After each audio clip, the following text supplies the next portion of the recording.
Well, I would agree with the last thing you said, which is I will look at this the way I need to, because Ms. Notley, this is a very difficult decision for me.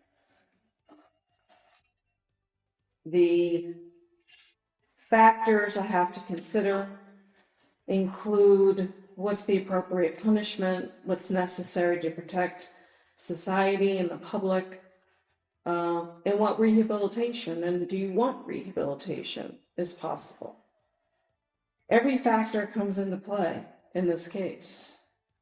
And what I have to decide, looking at each of those factors, is what happened. This is a major moment in the hearing. The judge is basically revealing that key facts about the victim's suffering weren't fully presented earlier in the case. In sentencing, judges weigh punishment, public safety, and rehabilitation. But those decisions depend heavily on the full story. So when new details about the harm emerge late, it can dramatically shift how a judge views the entire case. And here's the question for you watching. Should sentencing decisions change if crucial information only appears at the very end of a case? Find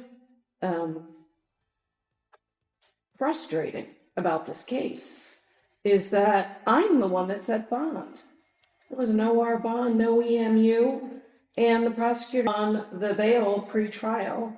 And I've never seen a case with these charges without some restrictions on bail. And I never understood this case until I got the sentencing memos on Friday. Because no one ever shared any of the facts with me or any of the damage or anything that happened to the young man in this case. And now that I understand everything that happened, I do think that the most important factor that I need to look at is what's the proper punishment in this case. So let me say that there's several rehabilitation issues here, and I take them seriously. Dr. Bassman has sat in this witness stand, and he has testified, and he has been cross-examined by me. And in many sexual offense cases, he's providing a report. He's got a great program. So does ODRC. Same program. I am concerned about the need for rehabilitation and the desire to be rehabilitated. I don't know how sincere that is because Ms. Nutley didn't start until after she pled guilty.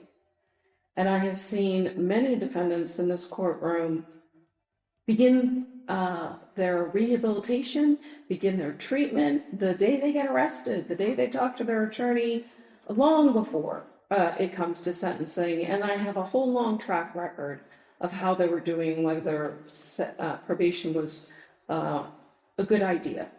And in this case, I don't have that record, and I'm not sure what to do about the fact that Ms. Nutley waited until after you pled guilty. But more importantly, no one's really addressed the alcohol substance abuse issue that was in a court clinic report and in the facts. It's my understanding from the facts that I was given, it was the officer's statement, the text messages, the information that I have is that she was under the influence of alcohol, drunk, 2 bottles of wine at the Christmas party at the school on one of these days that the sexual battery occurred. And there's nothing about that. I don't hear any treatment for alcohol abuse. I don't hear any acknowledgement that that is part of the problem or any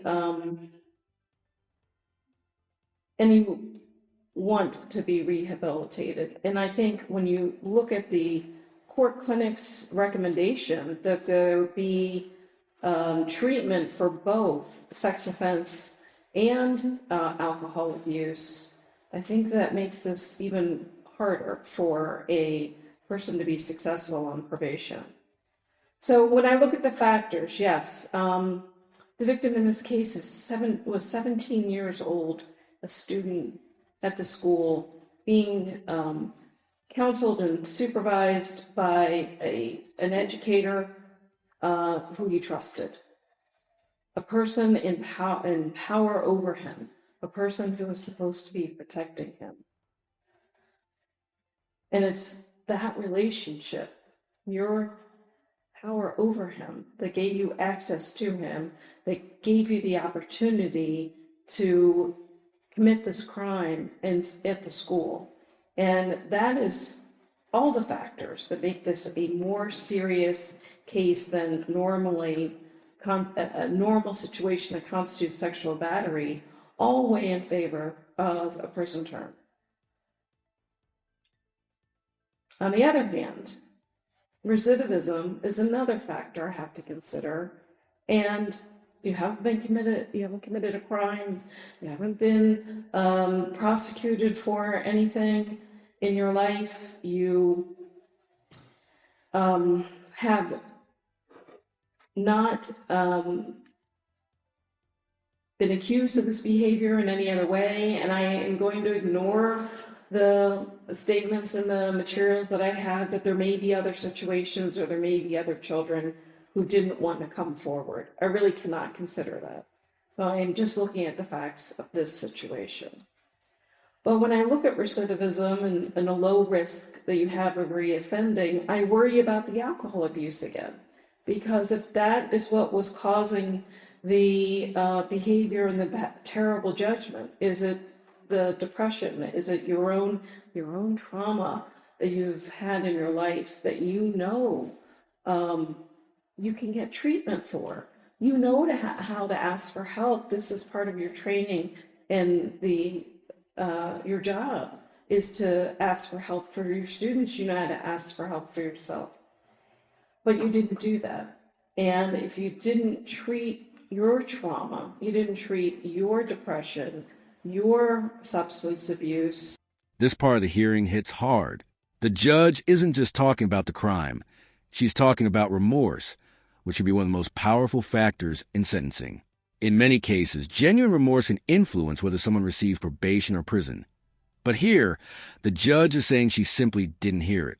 And that's huge, because when a judge believes a defendant doesn't fully acknowledge the damage done to a victim, it can heavily tip the scale toward incarceration.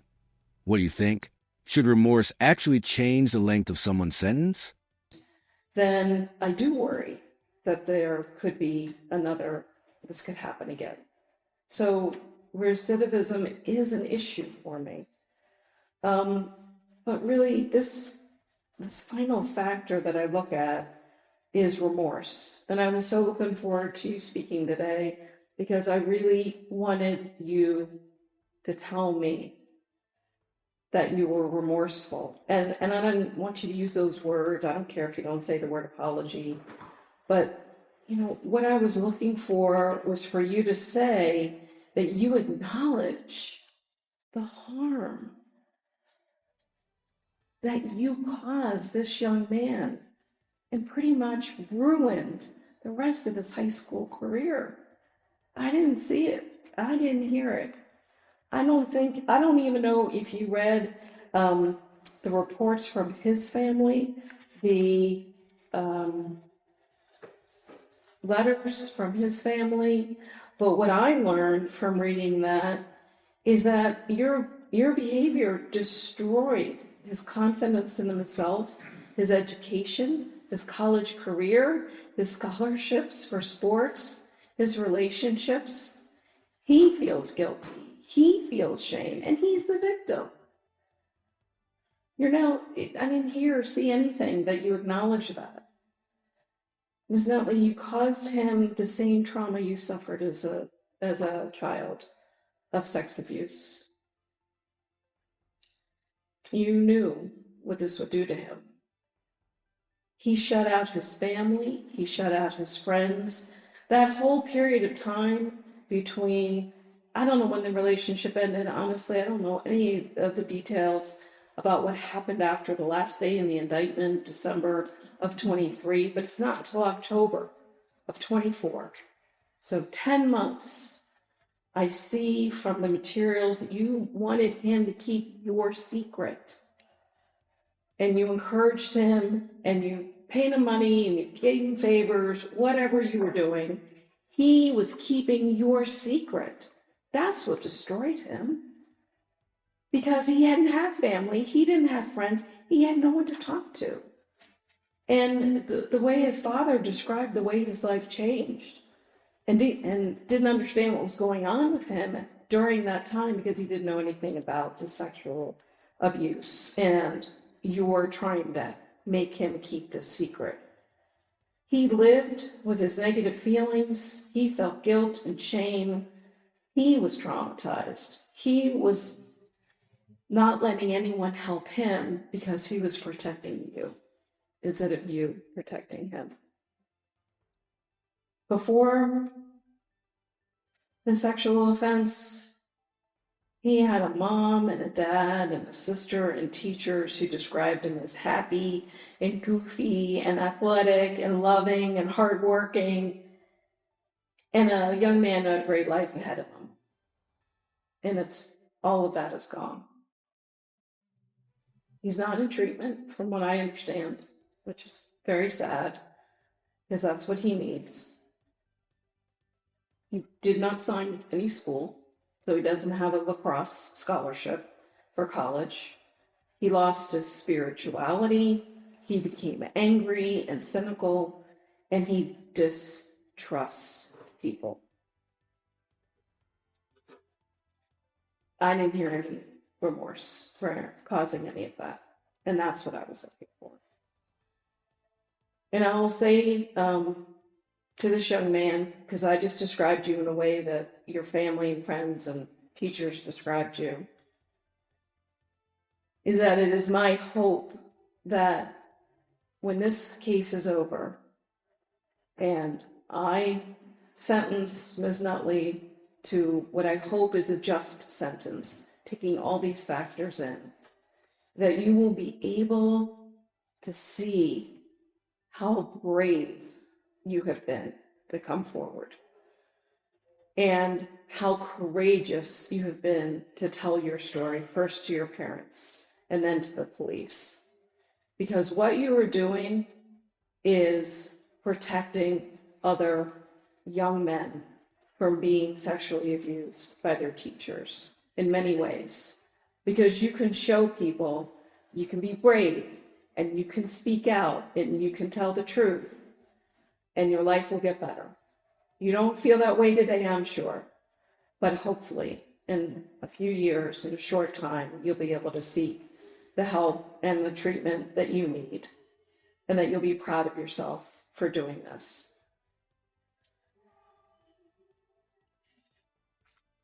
So back to the sentencing factors, I left off at remorse, which I do not find genuine remorse in this case. And there's another factor I wanted to address that the detective put in his statement, and the prosecutor, Ms. Dieters, mentioned about what happened in this case now that we know all the facts. What are they thinking about what's the sentence going to be? Because I agree with Ms. Dieters that they think they're just going to get a slap on the wrist, then why not? And I do consider that to an extent. And putting this all together and thinking this through, and I have been giving this a lot of thought, because if anybody knows me, they know that sentencing is the hardest thing I do on this bench. First, I want to address the family has asked for the maximum prison term, which is 5 years on count 1, 5 years on count 5, to be served consecutively. I do find I could make this consecutive findings, which means the possible maximum sentence is 10 years. And I considered that. And no one addressed the consecutive findings in any of their materials. The state's not asking for consecutive, but I looked it up and I thought about it and I've considered it. But when I balance everything, I do not think a 10-year prison term is the just term here. And you don't have to agree with me, but I just want you to know I did consider it seriously. And I did think about the officers, 18 months, because I thought that was an interesting number, and I appreciate today that you've adjusted that number. And I have looked at other cases. My staff looked up other cases for years on cases like this. And I do consider probation. Ms. Nutley, I think, talk to lawyers who practice in this courthouse. I love probation. I have a 90% success rate. Of the 90% of the people I've put on probation in the last 4 years have not gone to prison. I find that to be a success.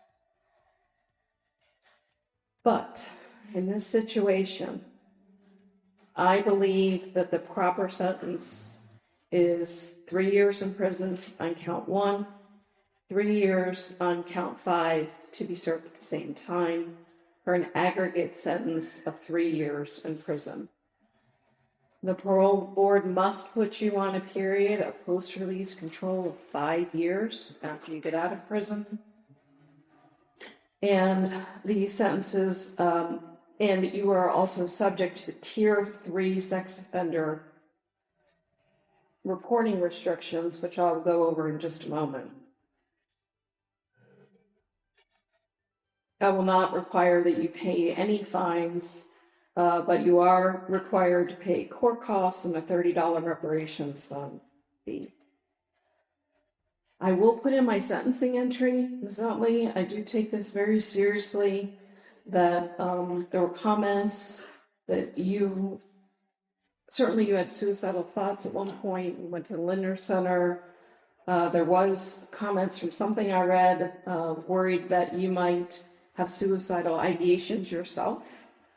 So I will put in the sentencing entry that ODRC will be required to evaluate you and the jail, if you'll start at the jail, for a suicide ideation and provide all precautions necessary at the time that you're taken into custody.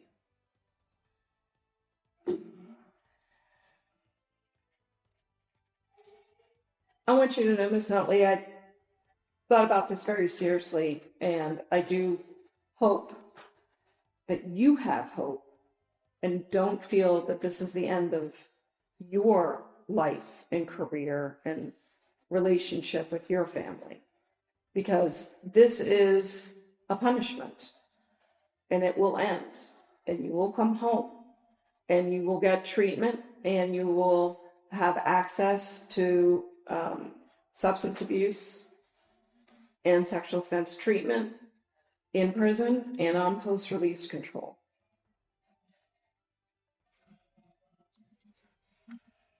The post-release control period, which I said is a mandatory 5 years, as part of that, the ODRC can add additional conditions. In addition, you are not allowed to leave the state when you're on post-release control, and unless you have permission from your parole officer. The parole board can also impose any other post-release restrictions, sanctions, or financial sanctions that they choose. And if you are released from prison and placed on post-release control and you violate one of those conditions, they can send you back to prison for up to 9 months. And if you have multiple violations, they can send you back to prison for up to 50% of your stated prison term. If you commit a new felony while you're on post-release control, the parole board can send you back to prison for the remaining post-release control period, or 12 months, whichever is greater. And if you're sentenced on that new felony to prison, Here it comes, the moment everyone in the courtroom has been waiting for. After After weighing punishment, the risk of reoffending, the victim's trauma, and the lack of remorse, the judge is about to announce the final Notice sentence. how she even referenced Notice statistics how from she similar even cases. referenced statistics That's something from judges similar often cases. do to ensure That's consistency something judges in sentencing. often do But to the big ensure question consistency in Will she sentencing. lean toward But the probation big or question prison? is, The will answer she is lean about to toward define the outcome probation of this or entire prison? case. you'd have to finish your prison term on this case before beginning a prison term on any new case. Days of credit, you are able to earn those while you're in prison. You can earn up to 15% off your sentence. Next, I would like to go over the explanation of the duties of a register as a sex offender or a child victim offender. First of all, Ms. Nutley will be a Tier 3 sex offender with notification requirements under the statute. I did not have a signed version of this form. Do you have a signed version for Ms. Nutley? Otherwise, she will need to sign it here in the courtroom. I'll be submitted at the sentencing hearing then.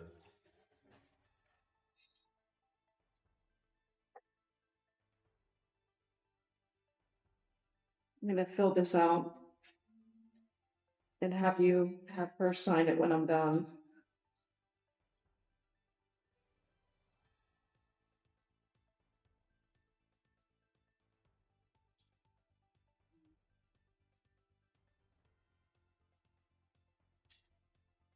She'll need to fill in her name and address and read and sign the form, but I'm going to go over it with her briefly. Ms. Ellie, you've been convicted of a sexually oriented offense or a child victim offense as defined by the law, and you are classified as a Tier 3 sex offender. You are required to register in person with the sheriff of the county in which you establish your residency after prison within 3 days of coming into the county. You must tell the sheriff of that county where you will be living, your education, where you'll be working, and if you have a change, you must make the sheriff aware of those changes within 3 days. You are required to provide the sheriff the temporary lodging information if your absence from the county will be for 7 days or more. After the date of the initial registration, you are required to periodically verify your residence address, employment, place of education in person at the county sheriff's office no earlier than 10 days prior to your verification date.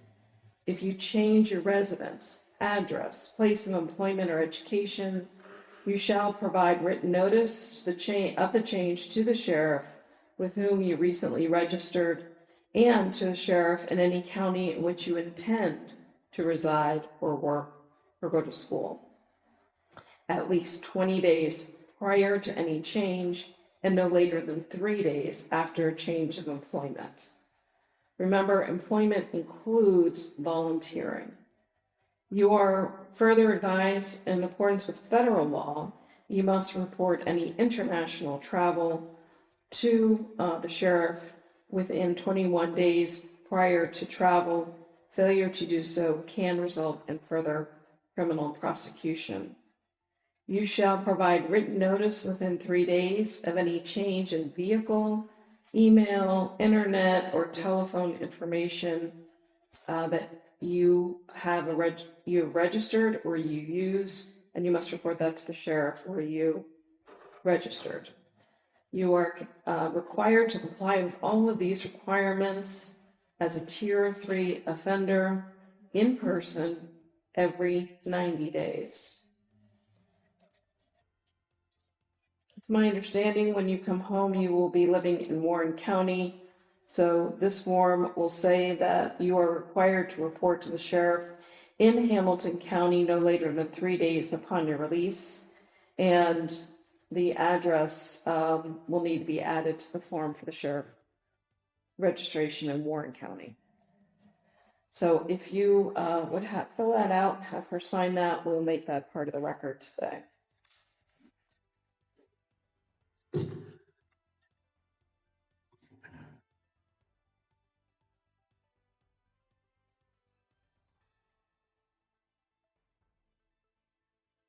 A few more advisories for you, Ms. Nutley. This is a felony conviction. You are required to give a DNA sample to anyone authorized by state law. Failure to do so can result in further criminal punishment. You have the right to appeal my sentence. You have 30 days to file that appeal. If you cannot afford the documents or the costs, those will be waived. You are entitled to an attorney on appeal. If you cannot afford one, I'll appoint one for you at no cost to you. You can tell me now if you'd like me to appoint appellate counsel, or let me know within the next 30 days, or let your attorney know. I'll speak with her about that, Judge. I'll let the court know. Okay. Anything further from the state? No, Your Honor, thank you.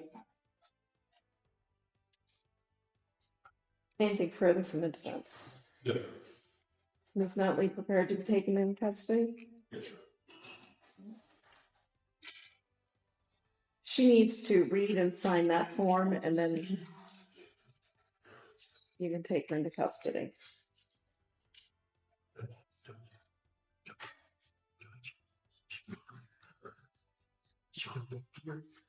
Probably. You can move everything.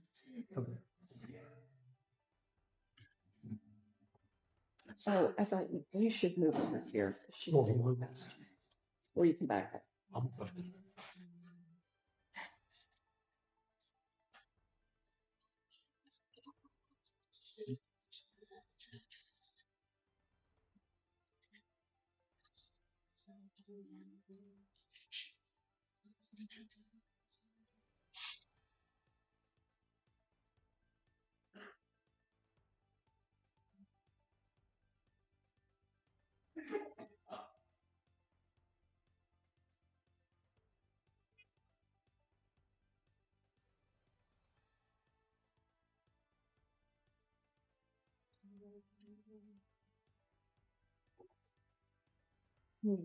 Copy. Should I